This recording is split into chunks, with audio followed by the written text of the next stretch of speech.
Hi, this is the course about validation, and this module starts part 2, where we will discuss the topic of validation in general and also how it fits into domain-driven design. This is going to be a highly opinionated presentation, where I will show good and bad validation techniques. Hopefully, though, I will provide enough evidence to back up my argumentation. We will talk about such topics as always valid domain model, the difference between validation and invariance, and the mental model you should have when thinking of validation. These topics arguably are the most interesting and definitely the most important part of this course, and you might want to watch this part at least twice to make sure you grasp all the details. Alright, let's start. Validation is a complex topic, and although we all deal with it on a daily basis, it's often hard to choose between multiple, seemingly equally valid approaches to validation. To make this choice, we need to first understand the foundation upon which we'll be making that choice. There are three building blocks that form that foundation, and we'll discuss two of them in this module. The first one is the concept of always valid domain model. So what is the always valid domain model? It is a guideline that advocates for domain classes, such as entities and value objects, to always remain in a valid state. All domain classes should guard themselves from ever becoming invalid. To understand the reasoning behind this guideline, we need to first consider the alternative. A situation when we do allow domain classes to enter an invalid state. Why would anyone allow domain classes to become invalid, you might ask? That's because it's a pretty convenient way to do validation. For example, in our sample project, we currently validate the incoming data contracts, such as register request. What we could do instead is we could first create a student using the data from the request and then validate that student. The main benefit of this approach is that we can delegate the validation process to the student class itself. This is useful because the validation often consists of complex domain logic, and the best place to put this logic is the domain layer, our entities and value objects. Another benefit is that this approach allows us to easily categorize and group all validations in our project. For example, all student-related validations can go to the student domain class, all course-related checks to the course class, and so on. In terms of implementation, it usually looks like this. A student and all other domain classes have a validate method that you can call to collect all validation errors and then return them back to the client. The drawback of this approach is that in order to implement this kind of validation, we have to put the domain class into a potentially invalid state first. Otherwise, that class will not be able to report any errors with that state. So between these two approaches, always valid domain model and not always valid domain model, is the former really better?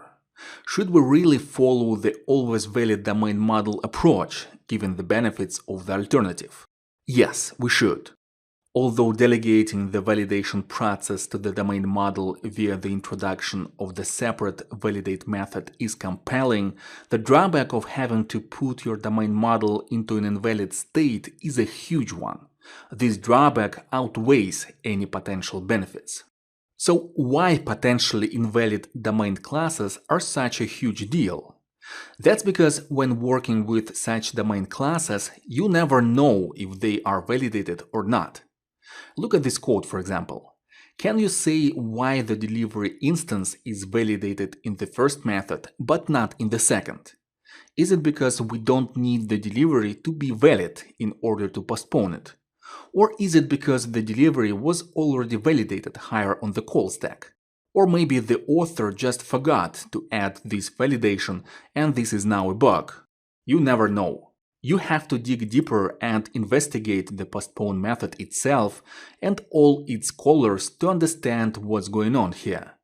And even if you do find out that this code is correct, because let's say the callers of this method all validate the delivery before passing it here, even then the requirements may change, and you may introduce another caller and forget to validate the delivery there.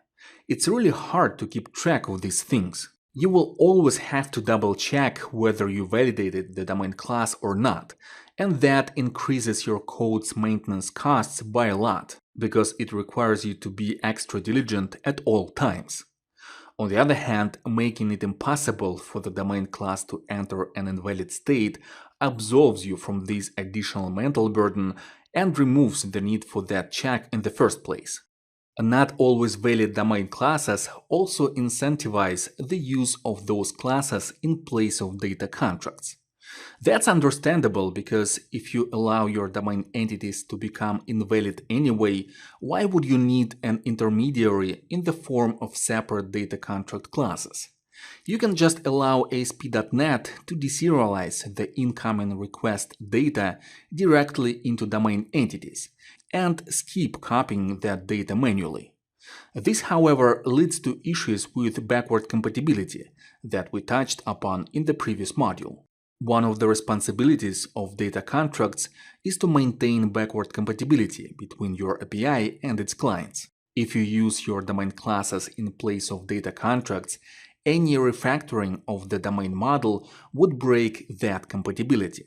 For example, if you ever need to split the student name property into first and last names, you will not be able to do that unless you are willing to break all the existing clients who send you the name as one property. I hope you can see now why earlier in this course I said that using Fluent validation for checking your domain classes is an anti-pattern. First, for this to work, you will have to allow your domain classes to transition into an invalid state, which goes against the concept of always valid domain model.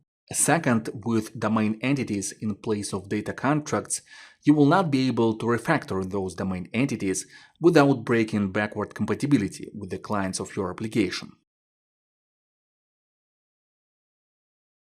This whole approach with the not always valid domain model is essentially the same anti-pattern as primitive obsession. I discussed this anti-pattern in depth in my course about anemic domain models, in the module about value objects. Be sure to watch that course if you haven't already, it's one of my favorites. In short, primitive obsession is when you use primitive types, such as strings and integers, to model your domain. Let's take this customer class for example. Here you can see its email property is represented with the string type. But is it really that, a string? It is not, because the number of valid strings is larger than the number of valid emails. For example, this is a valid email and a valid string. At the same time, this is a valid string but not a valid email. The same goes for the use of the decimal type for the discount property. A valid discount is a value between 0 and 100. At the same time, a value like 101 is a valid decimal, but not a valid discount, because you cannot have more than 100% off the price. This practice of representing domain concepts with primitive types is also called string typing, which is a pun on the concept of strong typing, where you introduce separate types for each more or less significant concept in your domain. With string typing, though, you represent all those concepts with primitive types, usually strings. The problem with primitive obsession or string typing is that the use of primitive types is a very crude way to model your domain. That's because primitive types don't accurately represent the possible states your domain classes may have. In other words, they allow your domain classes to reside in a potentially invalid state. And it's hard to see if those primitive types were validated prior to using them in the domain layer. In this example, for instance, we have a customer domain entity that accepts an email and a discount as primitive types. And we also have a customer controller that instantiates the customer entity. The problem here is that we will have to look at all usages of the request.email and request.discount properties to see if they were validated before using them as arguments in the customer constructor. This is exactly the same issue we discussed in the previous clip, with the student class potentially residing in an invalid state. Here, you also have to be extra prudent to not miss any validations upon these two strings. This adds additional mental burden and ultimately reduces code readability and increases maintenance costs. To fix the issue with the primitive obsession, we need to introduce wrappers on top of the primitive types that would more accurately represent the underlying domain concepts. For example, for the email property, we could introduce a separate type called email or email address. Such wrapper types are called value objects. And this is how the customer class would look after refactoring it away from the primitive obsession towards strong typing. There is another, more precise way to look at the problems of the not always valid domain model and primitive obsession, with the help of the set theory. We can view all possible states of some class as a set, and then compare it to the set of all possible states of another class. For example, the number of valid strings exceeds the number of valid emails. Therefore, we can say that the set of strings is larger than the set of emails. In fact, the email set is a subset of the string set. It means that each email is a valid string, but not all strings are valid emails. This metric of the number of elements in a set is called cardinality, and it's usually displayed using the pipe symbols. In other words, the cardinality of the email set is less than the cardinality of the string set. I will use the terms cardinality and set size interchangeably, and this symbol means the subset relation between sets. So how does the set theory help us? It helps us to visualize the issues with the primitive obsession and not always valid domain model. The primary issue here is that we are using incorrect sets to model our domain concepts. The set of emails is smaller than the set of strings, and so we shouldn't use those strings to model our emails. That's basically the same as using the object type for the email property. The set of all objects is even larger than the set of strings. We should always use sets with the size that is as close as possible to the size of the underlying domain concept. Similarly, if we are allowing our student class to enter an invalid state, we are effectively expanding the student set to sizes larger than the size of the underlying student domain concept. In other words, we are starting to use an incorrect set, because that set now includes elements that are not valid students. So to summarize, the benefit of always valid domain models is that once we somehow create an instance of a domain class, such as an email or a student, we can pass it around without worrying whether it is valid or not. We're also getting strong compiler guarantees. For example, here in the customer class, after we change the type of the customer's properties to value objects, we can no longer pass a string or a decimal as a constructor argument. This will result in a compilation error. This is the essence of strong typing, to not even have a chance to mistake a valid domain object for an invalid one.